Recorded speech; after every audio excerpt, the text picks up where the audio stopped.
Hello, glad to have you join us on Nationwide. I'm Ruth Aguilera.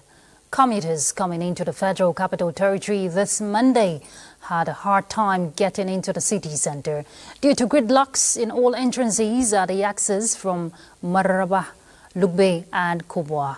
Now, this delayed many from reaching their offices and places of businesses on time.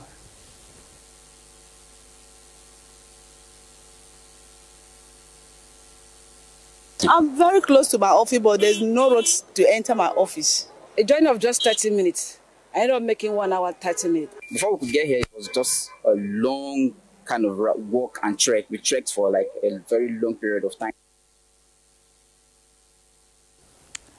Frivolous appeals, alleged intimidation of judges and judgments delivered on grounds of technicalities are some of the challenges impeding the war against corruption in Nigeria. President Tinubu, represented by Vice President Kashim Shettima, stated this while declaring open the 7th Economic and Financial Crimes Commission and the National Judicial Institute Capacity Building Workshop for judicial officers. State House correspondent Abdurrahman Jabrila reports. This annual event, 7th in the series, is a meeting of two reliable partners expected to exchange ideas to ensure the prevention of corruption and administration of justice to build public trust in governance with the theme enhancing justice in the fight against economic and financial crimes. The Commission is disturbed by the trend in which some judges of state high courts issue orders to apprehend the powers of the Commission to investigate money laundering cases, even though it is clearly established that those matters are outside their purview. More worrisome is the fact that most of those decisions are made ex parte. Even where the Commission appeals, there are no restraints in making contempt decisions against it. We must remain proactive and adaptive, ensuring that the law continues to keep pace with the innovations that criminals exploit. The judiciary remains the last line of defense against impunity. The fight against economic and financial crimes cannot succeed if the judiciary falters. Each ruling, each judgment carries implications that extend far beyond the courtroom. They either strengthen or weaken the people's faith in the capacity of the law to hold all persons accountable regardless of status, power, or privilege. Fighting corruption requires political will and the three arms of government to create strong fiscal institutions that will promote integrity and accountability for economic growth. As an administration, we have prioritized public accountability by strengthening the anti-corruption agencies and according them the needed independence to execute their statutory mandates. This enabling environment is evident in the impact that has been made in the last 2 years. The EFCC, for example, has recorded over 7,000 convictions in the first 2 years of the present administration and recovered assets in excess of 500 billion naira. Recovered proceeds of crime by the agency are being plugged back into the economy to fund critical social investment programs, including the students' loan and consumer credit schemes. The war against corruption demands a trinity of virtue: an independent judiciary, a disciplined enforcement community, and a vigilant citizenry. Where these three stand united, no portraits of corruption can stand. At the end of this engagement, issues of misuse of security votes, justice administration, and other collective actions in winning the war against economic and financial crimes in Nigeria is expected to be addressed. In Abuja, Abdurrahman Jabrila, NTA News. A look at electoral matters. The National Assembly is advancing the amendments to the Electoral Act towards enhancing efficiency, inclusivity and credibility in future elections. Guest on NTA's Good Morning Nigeria reiterates the proposed changes, also seeking to shorten the litigation timeline following elections, ensuring quicker resolution of disputes. Lydia Sampson reports. Provisions they believe will allow eligible voters in correctional centers to participate, expanding democratic inclusion. The amendment is also proposing introduction of early voting for election officials and security personnel deployed on duty. A situation whereby INEC, police, NSCDC, all of the security agents legislated must have that committee. Do all the amendments you want to do today. If one man sits and decides to sabotage the system, everything will come to naught. So I'm more concerned about the operators of the system. We have to really profile those who take up sensitive positions. Laudable as the amendment is, the guests also want strengthening of the human factors by bringing to book election violations to serve as deterrent. They re-echoed the need for robust funding of INEC towards genuine independence. Well, since what is being amended is an act of the National Assembly and not the Constitution itself, it doesn't require passage or approval by the different states' houses of assembly. Justices of the appeal courts to let us know what actually leads to some of these contradicting judgments. Additionally, the guests want the Independent National Electoral Commission to adopt scan code verification where permanent voter cards fail as part of efforts at strengthening voter authentication. These measures collectively, they note, will modernize Nigeria's electoral process and reinforce public trust. In Abuja, Lydia Sampson, NTA News. So the Anambra governorship election is just around the corner, and INEC registration reveals that over 90,000 youths had been registered ahead of that election. We join our correspondent now, Benson Osadebe, to give us insight. Benson, what's the level of preparedness, going by what we're hearing, people going in for registration? And welcome to Awka, the capital city of Anambra State. Records from INEC shows that a total of 90,763 youths registered for the upcoming November 8th governorship elections in Anambra State. The figures represent 56.97% of total voters. This goes to show that young people are gaining momentum in the area of voter participation and electoral process, especially with the ongoing awareness campaigns, encouraging eligible voters to collect their PVCs and get involved in the process. The latest happenings in the state show that across the 326 political wards or registration centers in the 177 communities of the 21 local government areas of the state, youth groups, civil society organizations, and advocacy platforms are holding town hall meetings and sensitization drives, not only to mobilize participation, but also to preach against vote buying and electoral violence. They describe electoral violence and vote buying as Siamese twins that is capable of undermining not just the Electoral Act, but the Nigerian Constitution 1999 as amended. In the course of these sensitization drives, the youths are urging the electoral umpire, INEC in this case, to tackle what they describe as an unacceptable new normal of technical glitches seen in the past polls, urging the Commission to ensure a credible, free and transparent exercise. They are also appealing to critical agencies, especially the National Orientation Agencies, NUA, and INEC to step up voter awareness education through jingles on mainstream medias, social media and community outreach to sustain the growing enthusiasm among the youths. The struggle to occupy the seat of power here in the three-arm zone, Anambra State, just right behind me here, is gaining momentum, and the place of the youth in the timing or tilting the voting pattern cannot be overemphasized. That is the position right here from Awka. All right, thank you, Benson, for that update. It's good to see that the youths, of course, wake to key into the process. Thank you. And still on election matters, but outside the shores of Nigeria, the Economic Community of West African States has named former Nigerian Vice President Professor Yemi Osinbajo, SAN, as head of its election observation mission for Cote d'Ivoire's presidential election set for October 25, 2025. Professor Osinbajo will lead a distinguished team of West African observers to ensure a peaceful and credible electoral process.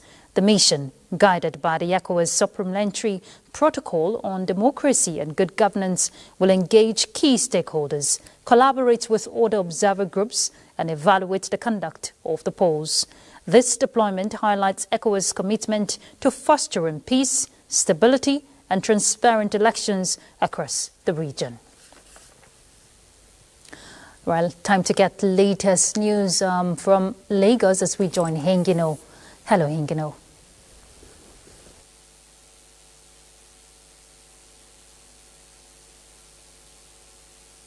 Ruth, and welcome to Lagos.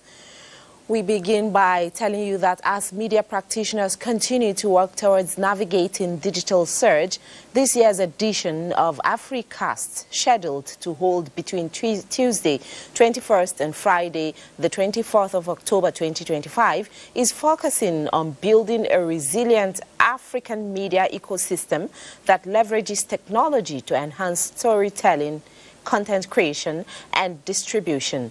Diana Ajale, who interacted with some delegates at the venue in Lagos, reports that the event is expected to spotlight innovations that empower growth and investment in the communications landscape. Since its inception, AfriCast has consistently served as the hub where business, creativity and broadcast policy converge. The 2025 edition, which is the 14th in its series, is expected to feature prominent keynote speakers from within and outside the continent, showcasing cutting-edge media, digital and broadcast technologies, workshops and master classes tailored towards skill building and industry knowledge. We're here really to meet local companies, radio and TV stations, to be able to build partnership with them. So we're expecting to meet more local medias. Broadcasting is a big mutation. We have now the digital everywhere. We have the smartphone, we have apps. So we are supposed to be available on those devices. So this is what we are here, to get contacts and also to get more proximity with our viewers. The project coordinator speaks more on AfriCast 2025. This time around, AfriCast promises to be all-inclusive. So it's beyond it being policy, content, market, and the likes. We're trying to bring in some other categories that they are not the usual. So we are looking at animation, we are looking at children's content, we are looking at graphics, we are looking at people from the diaspora. So we want AfriCast conversation to go beyond just Africa. AfriCast is an international conference and exhibition that brings together manufacturers of broadcasting and film equipment to showcase their products and services, aiming to expand their reach throughout Africa. In Lagos, Diana Ajale, NTA News. And now talking health, family history, smoking and excessive alcohol intake have been identified as some of the key risk factors of prostate cancer. The good news, however, is that prostate cancer is not a death sentence, as sufferers can achieve 100% cure if detected early. Experts re-emphasized this at a prostate cancer awareness campaign, which featured free oral health medical outreach for residents of Ancient Town in the Lekki community of Lekki Local Council Development Area, Lagos State. Diana Ajale again completes the report. They are always out there, working day and night, ensuring to cater to their family needs. But how many men go for medical checks? I have never visited any hospital for medical checkup. This is the first time I'm seeing where they organize free aids on this type of illness. In changing this narrative, The executive chairman of Lekki Local Council Development Area, Rasaki Bamidele Kasali, is not only leading the quest, but also took advantage of the free medical outreach. Majority of the men have died through this post-treat, and we have many of our people in the communities. They should know their status. If they have it, how are we going to treat them? We give thanks to His Excellency, the President of Federal Republic of Nigeria. Let's save our men too. Do you understand? And this is very novel. Aside regular tests being carried out, free distribution of various anti-malaria medicines and other medications, this free medical outreach is tailored towards saving Nigerian men from prostate cancer and oral health challenge. Most of our men don't get screened early. So when they are coming in, they're already in the advanced stage. But with programs like this, the moment we detect it, we send them to referral centers, they get treatments early, we can cure it. We are not only doing the dental screening, we are also doing skin and polishing. I implore our people in Lekki LCDA to continue this kind of medical checkup. Although the focus was on men, the women were not left out, as they also took advantage of the oral health services at the 2-day free medical outreach, which had as its theme, saving our men, protecting and preserving smiles. In Lagos, Diana Ajale, NTA News.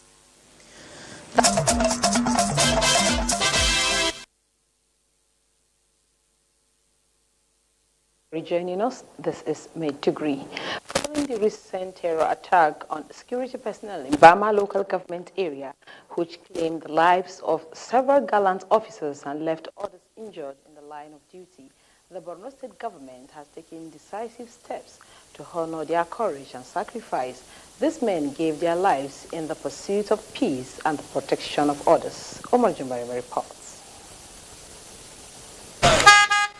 A high-powered delegation from the state government, led by the Secretary to the State Government, Bukar Tijani, and accompanied by the Commissioner for Information and Internal Security, Professor Usman Tar, Commissioner for Education, Science, Technology and Innovation, as well as other key stakeholders, visited the Shehu of Bama at his palace to offer their sympathies before proceeding to meet with the victims, to commiserate with the injured, and extend heartfelt condolences to the families of those who lost their lives, believing that the presence of leadership brings comfort and unity to the bereaved. Members of the civilian JTF, volunteers and hunters, some of who were wounded, those that were formed up, we gingered them up. We told them that the fight against insurgency is a national sacrifice, it's a national honor, and they should bear the badge of honor with pride. The Commissioner for Information and Internal Security reaffirmed the Borno State government's commitment to collaborate fully with the armed forces and other security agencies, as well emphasized the government's readiness to ensure that every citizen enjoys the dividends of peace and security. To support the grieving families, food items and cash relief were distributed through the State Emergency Management Agency to help ease their burdens and provide some comfort during these trying times, as well reassured the families that they remain in the hearts and minds of the state government now and always. In Maiduguri, Umar Jimbarima, NTA News. The Senate of the Girl Child and Women's Support is calling for continued effort to promote girls' leadership in every sphere of community life. The call came during an event in Maiduguri marking the 2025 International Day of the Girl Child. Angarju Anagawa reports.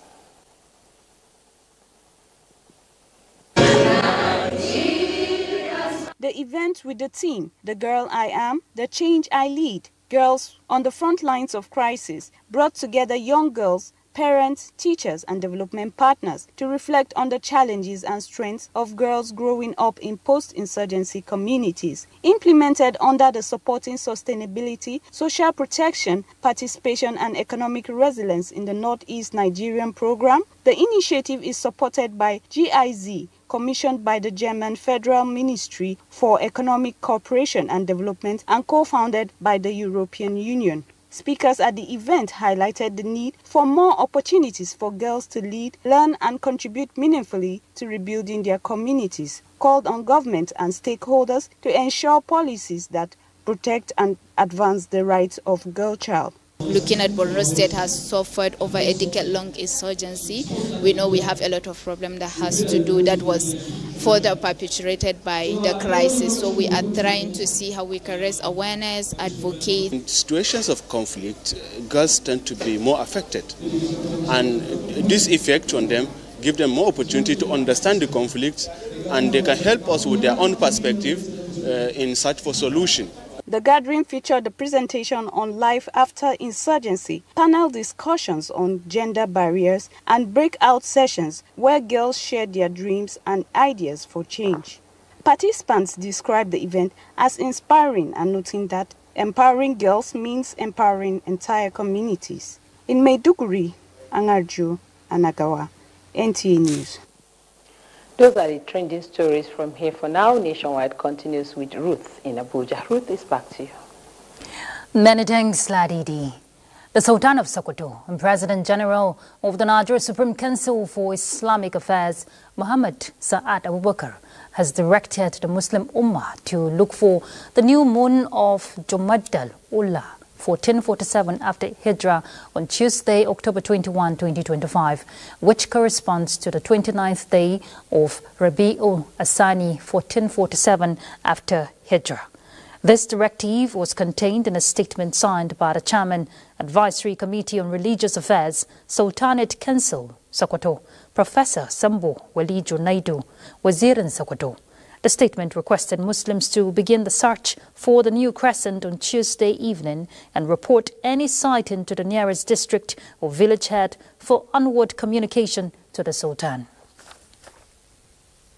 The Chairman CEO of the National Hajj Commission of Nigeria, Professor Abdullahi Saleh Usman, has inaugurated the Aviation Monitoring Committee for the 2026 Hajj exercise at the Commission's board room in Abuja. The chairman charged the newly inaugurated committee to function as diligent gatekeepers entrusted with the critical mandate of undertaking transparent and impartial monitoring of all aviation matters. He made it clear that the committee is a functional, non-decorative body, reflecting the Commission's zero tolerance for failure and its core commitment to pilgrims' welfare. Professor Usman urged the members to carry out their duties with the highest level of integrity, patriotism and professionalism, reminding them that the eyes of millions of Nigerian Muslims are upon them, and express confidence in the collective expertise of the committee members. In other news, the People's Republic of China has commended the Nigerian government for the successful rescue of 4 of its citizens kidnapped in Kwara State. Now, the rescue operation jointly carried out by the Office of the National Security Advisor, the Department of State Services, the Nigerian Army and the police led to the safe recovery of the Chinese nationals. At the formal handover of the victims in Abuja, the Chinese ambassador to Nigeria, Yu Dunhei, represented by the consul Wang Jun, lauded the Nigerian security agencies, particularly the DSS, for their swift, intelligence-led response. He also commended the service for providing first-rate medical attention to the rescued individuals at its medical facility in Abuja. All the Department of Nigeria do their best to rescue our citizens. As you know, last year, just His Excellency, the President Tinubu, to visit China. 2 country leaders just reach agreement, just upgrade the 2 countries recently. And this time, I think it's certificate the Nigerian people just do very great for the Chinese people. We are just good friends there. Just know if we have some problem, and just we talk with the Nigerian government. They do their best. The kidnapped miners were reportedly ambushed by a gang of armed bandits on their way to a mining site in Saminaka village, Yagba West local government area of Kogi State. Meanwhile, the DSS continues its nationwide operations against criminal syndicates, recently recording significant breakthroughs, including the interception of arms and ammunition in Delta State a development widely praised as a testament to its commitment to national security and public safety. The Port Harcourt Ring Road project remains one of the major steps being taken by the Rivers State government to achieve ease of doing business here. But the slow pace of work in the last 6 months has, however, caused untold hardship to residents, with the recent commitment by the Rivers State government to remobilize contractors to site. Residents are optimistic of speedy completion of the project to fast-track economic growth in the state. Kinsley Amajaro will give us an update now. The state of emergency rule in Rivers State no doubt affected the pace of ongoing projects in the state. However, hope is rising for residents and the motoring public for the timely completion of the projects and effective utilization. This time, Governor Fubara is at the NTA axis of the 62.65 kilometers Port Harcourt Ring Road to appraise the ongoing project. He told newsmen that he has obtained commitment from the contractor, pledging that the state government will provide the needed funding. For lack of fund, the contractor withdrew from the site.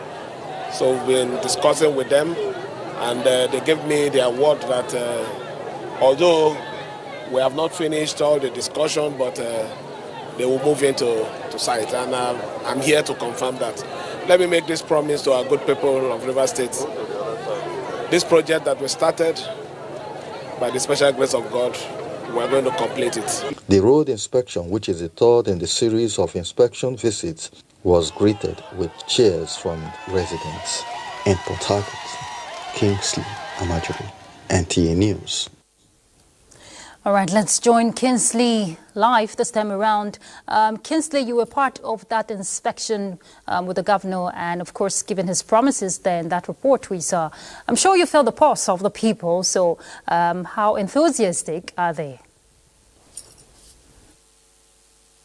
I will start by saying that when you see the cheers from the public, you know how expectant the residents of Port Harcourt and, of course, the entire Rivers State are expectant to see these projects come to fruition. The Port Harcourt Ring Road is a very key project that cuts across 6 local government areas. And you know what that would mean economically and also in terms of movement of agricultural produce from the hinterland to the urban center. Aside from the Port Harcourt Ring Road, the governor also went further to direct other contractors in the state to go back to site. You know, within the period of the emergency rule time, the project sites were almost at a standstill. Nothing was actually going on at the project sites across the state. But with the return to the democratic governance, we have seen contractors moving back to their various project sites. We are also at one of the project sites. You could see behind me the work ongoing at this side of the ring road, which is the Ozoaba axis of the ring road. And beside that, even in the hinterland, the communities, actions are also going on in the various projects that we have been awarded by the state government. We got a call from one of the communities. We actually did a report during the time of that emergency rule, that is in Omua local government area. The report that we brought was the concern of that community not having access road. But someone called me from that community to say that contractors have also been mobilized to their community to start work.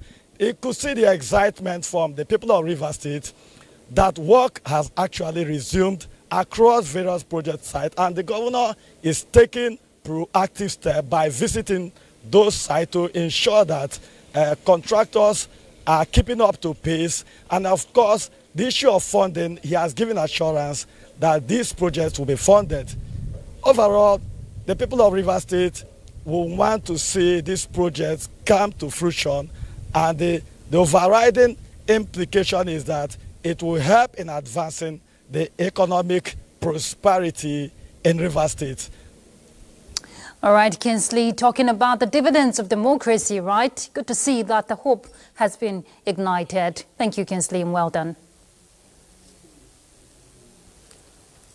So from one project to another, this time let's get to Jigawa State, where Governor Umar Namadi says his administration remains committed to transforming the state through inclusive, people-centered development.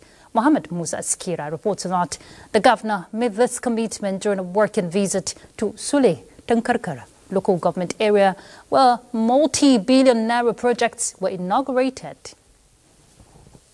Umar Namadi commissioned key projects including new road networks designed to connect villages, ease transportation and boost local trade, a primary healthcare facility to strengthen access to quality medical care, as well as a modern Sangai school, and laid the foundation for students' hostel at the school, providing conducive atmosphere for them to learn spiritual and modern education.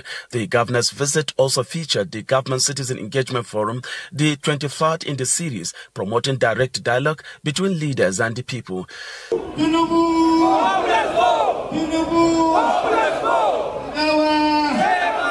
Deputy Senate President Barrow Jibrin and Minister of State for Education Suwaiba Hamid joined the event, commending the governor's developmental drive as a model of accountability, transparency, justice and fairness. I call on others, when we are and see what is going on in Jigawa, an unprecedented developmental drive going on.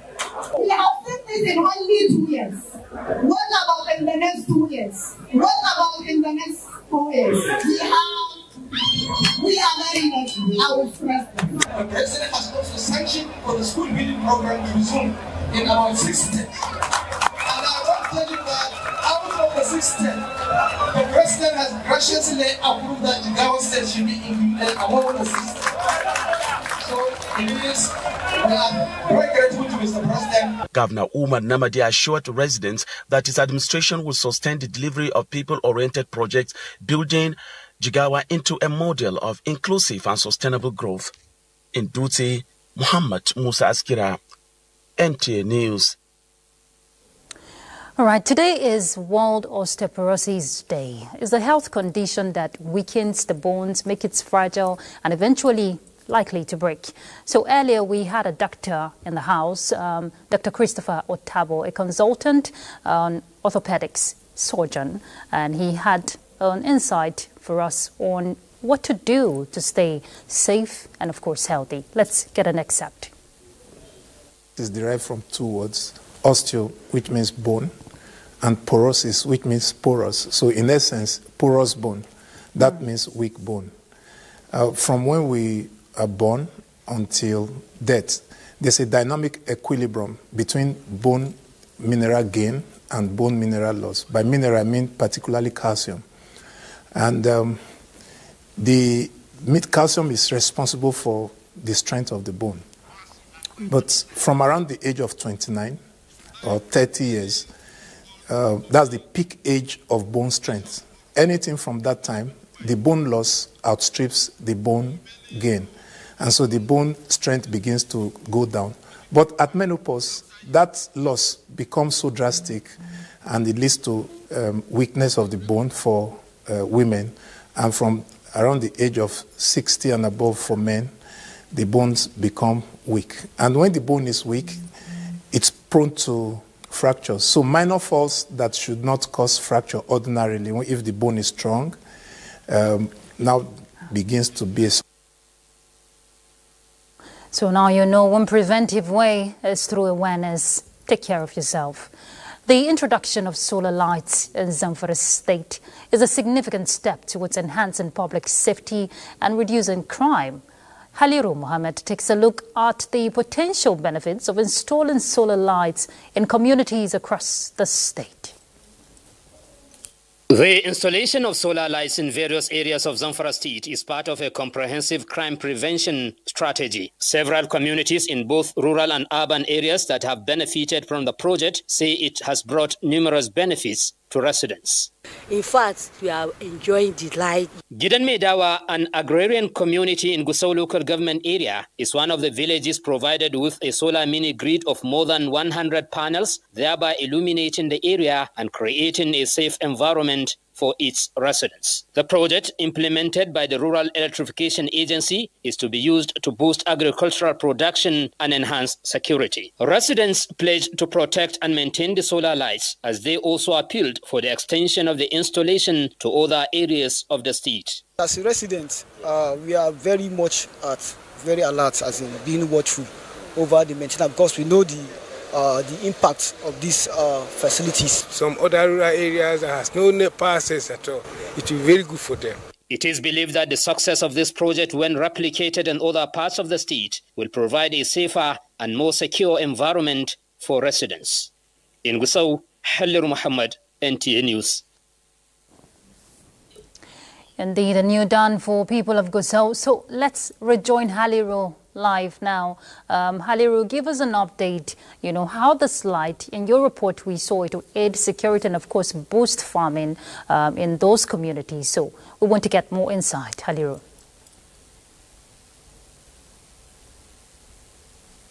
Well, good afternoon and welcome to Gusau, the Zamfara state capital.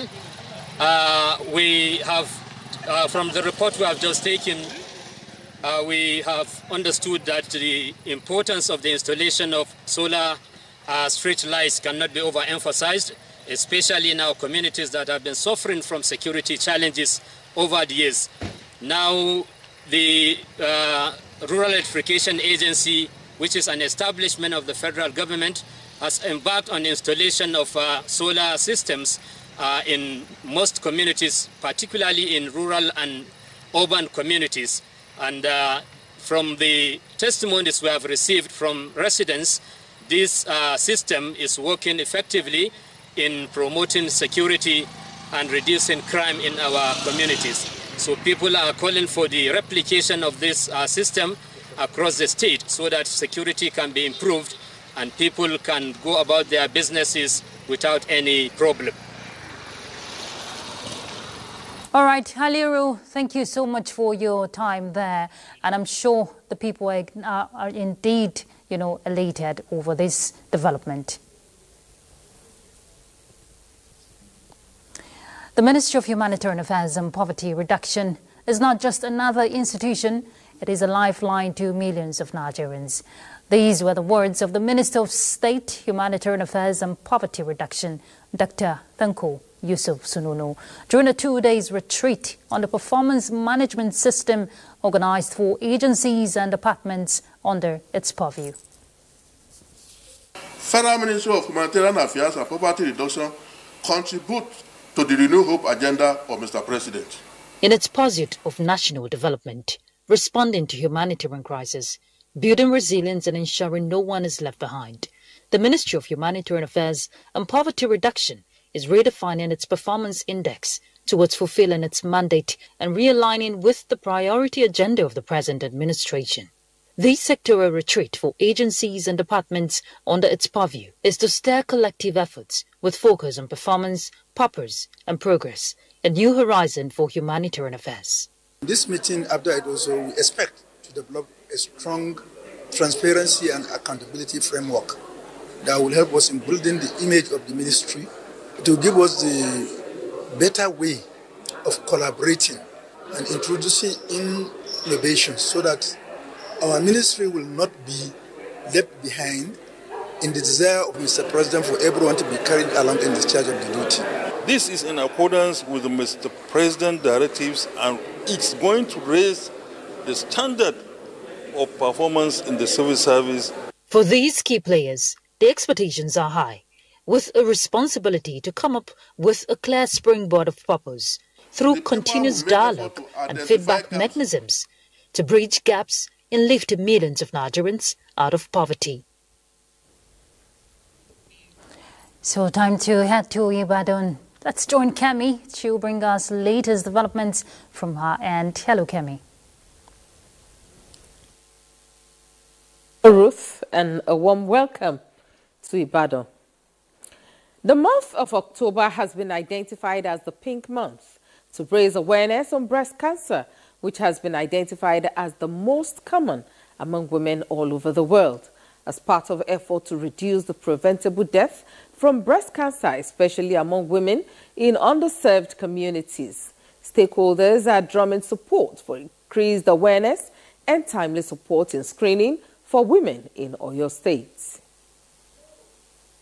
With the global reflection on breast cancer awareness in the month of October underway, wife of former governor of Oyo State, Florence Ajimobi, is raising support to increase survival outcomes of breast cancer cases through access to screening and early diagnosis. She noted that the experience of losing a family member to the scourge has become her motivation. That painful experience has strengthened my resolve that no other family should have to go through such a loss when awareness, early detection, and timely care can make all the difference. Commending the initiative, member House of Representatives Remi Oseni and other stakeholders lamented the low level of awareness and high cost of care, especially for rural dwellers. I moved a motion on the floor of the National Assembly calling for the federal government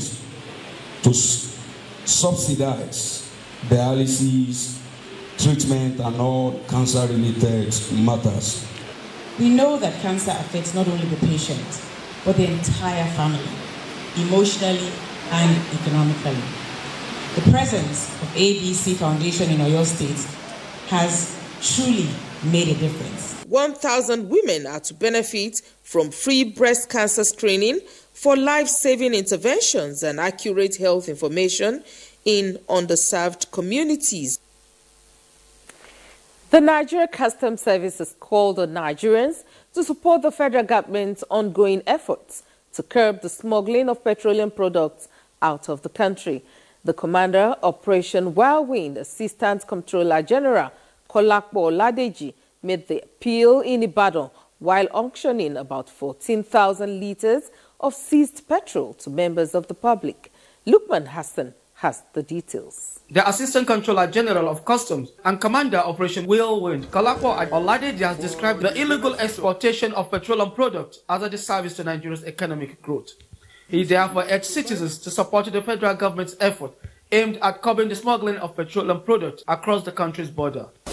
Assistant Controller General Oladeji emphasized that the unit would not relent in its determination to rid the system of economic saboteurs and ensure that all illegal activities are brought to an end. This interception is not just about a tanker or a quantity of fuel. It is about safeguarding our economy.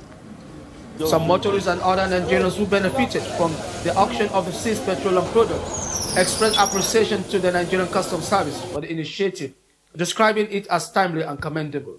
You know, there's a actual amount that we used to make, but now that I've bought the fuel for a cheaper rate now, I know what I'm going to make will be much more now. I bought at the rate of 600 per litre. I'm very, very happy. I see that the fuel they want to send for us, we thank God to our President, Tinubu, to make God bless him. Operation Whirlwind further assured that with the ongoing collaboration between the Nigerian Customs Service, the Office of the National Security Advisor, and other relevant agencies, the days of economic saboteurs are numbered. In Ibadan, Lukman Hassan, NTA News. And that's it from Ibadan. Nationwide will continue in Jos with Bilkisu after this timeout.